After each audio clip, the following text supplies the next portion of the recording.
This week on Supercars Torque, do we really need to go to the Grand Prix? It seems more and more pointless each year.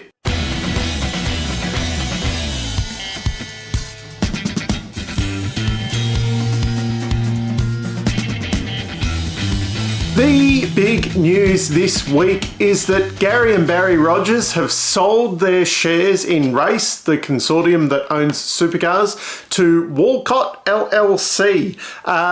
They've got links to Liberty Media, the people who own Formula One. Do you want to know what the link is that everyone's going on about?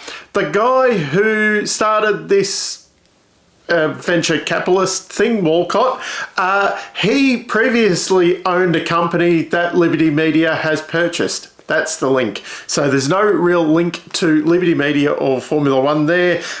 Bit of clutching at straws. Apparently they sold at a material premium, whatever that means. They're saying that they didn't make a loss. I'm wondering whether they need the money to prop up ARG, and also the idea of them buying into this was so that there was a whole of motorsport thing in Australia, so that the TCR could race with the supercars and people would turn up to watch TCR racing and people would be excited about it. And speaking of TCR, 13 cars entered in Tasmania. But all's good. No, this is what we're expecting, and everyone's saying doom and gloom with supercars because there's only 24 cars out on track there.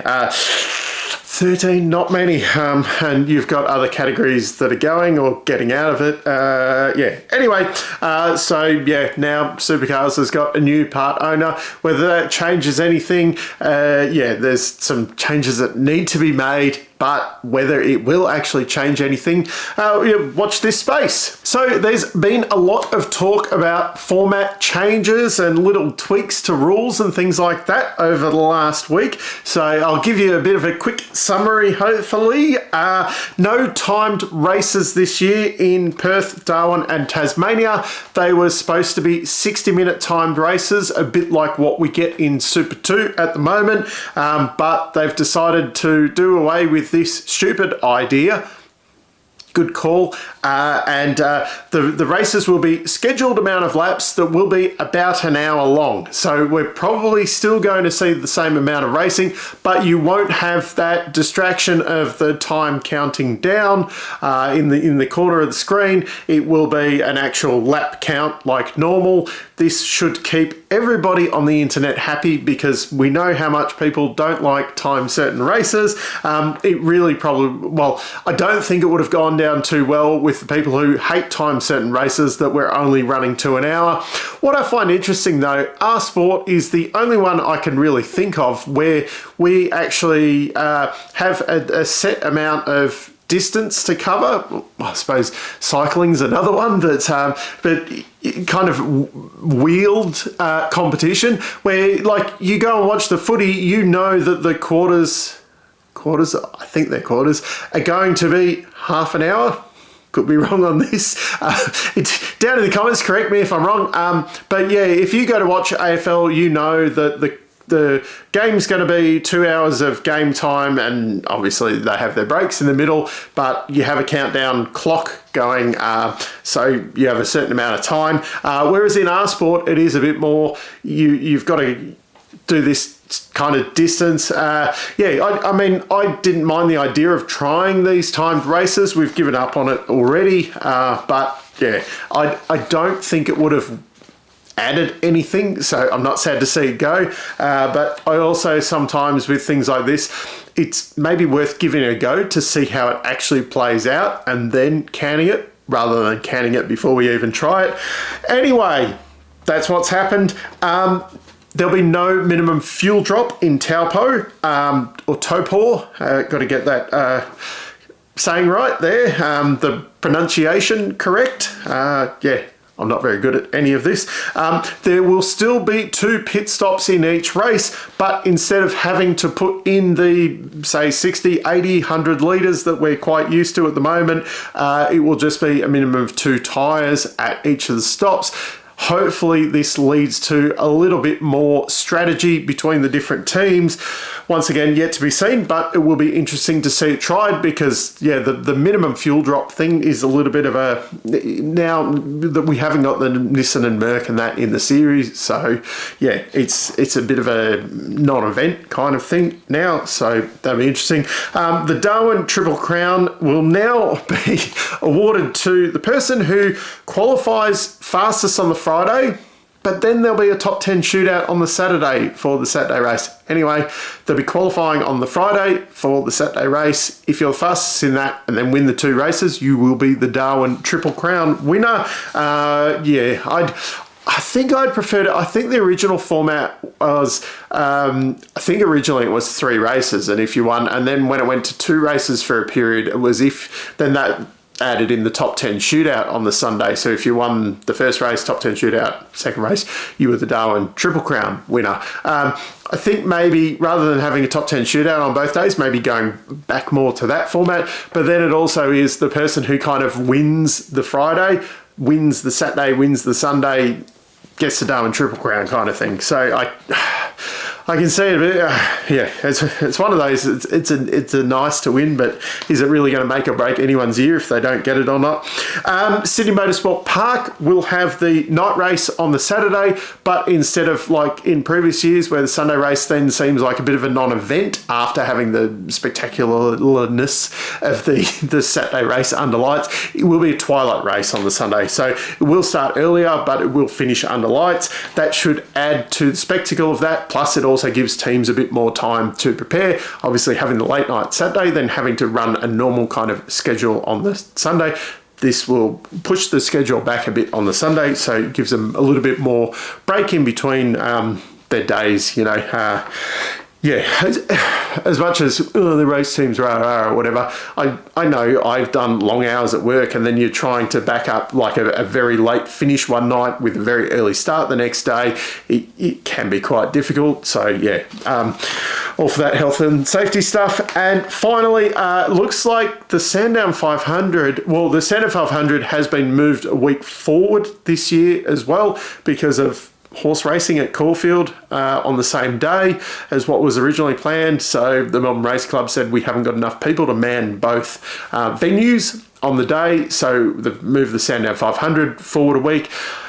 Not big there. I've seen a lot of comments on the interwebs of people complaining, oh, well, I've got flights booked tomorrow. Well, chances are you could probably move them at this point. There might be a little bit of a penalty, but yeah, I'm not sure this far out. It's not like it's 2 weeks before the event that they're changing it. There's a fair bit of notice. And it looks like the track may have got a little bit of a reprieve at the moment. It was looking like this year could be the last Sandown 500, but it's looking like at the moment the Melbourne Racing Club has decided that they're not going to sell off any of the land at the moment, which means that the track can continue. Good news, because the Bend also has a endurance race contracted for next year. Sandown's still available. And my talking point this week, I think we need to axe the Grand Prix. Yeah, they're going to get... we haven't had the weekend yet, but they're going to get treated like second-class citizens over the weekend. Get it off the calendar. If we're going to have, you know, an event I'd prefer to go to Winton and have a proper race. But with Sandown there as well, we have got that proper event in Melbourne. So we don't need to go to the Grand Prix. We have, you know, we can go to Winton and have a second event in Melbourne and not be, we can be the main event in Winton. We don't have to be treated as second-class citizens at the Grand Prix anymore. The last little bit of news to cover off for this week, the Erebus Schmozzle is continuing. Shannon Keeley, she will be parting ways with the team after the Grand Prix. Whether it's got anything to do with everything that's been going on or not. Anyway, she's been with the team since 2016 as a PR and then promoted to Managing Director in 2020. I assume this is going to be a loss for the team. It'll be interesting to see if it changes much moving forward or not, and whether she ends up somewhere else within the category. Once again, it's hard to do. Was she pushed? Did she leave under normal circumstances? Was she burnt out after, you know, running a team for a period of time? She has been at that workplace for a long period of time. under those working conditions. So was straw that broke the camel's back, or who knows what's going on there. Anyway, they also had a rookie evaluation day the other day for Job Stewart. Apparently he was very, very impressive. Could he be the pilot of the 99 next year? Can't see it happening this year, but you know, Erebus have in the past plucked guys out who haven't actually had a main game start. Yeah, so my prediction right now is that we're going to see Job Stewart in that number 99 next year. Now, for the Albert Park preview, yeah, I'm going to be there. I'll be there on the Thursday and Friday, probably not on the Saturday and Sunday.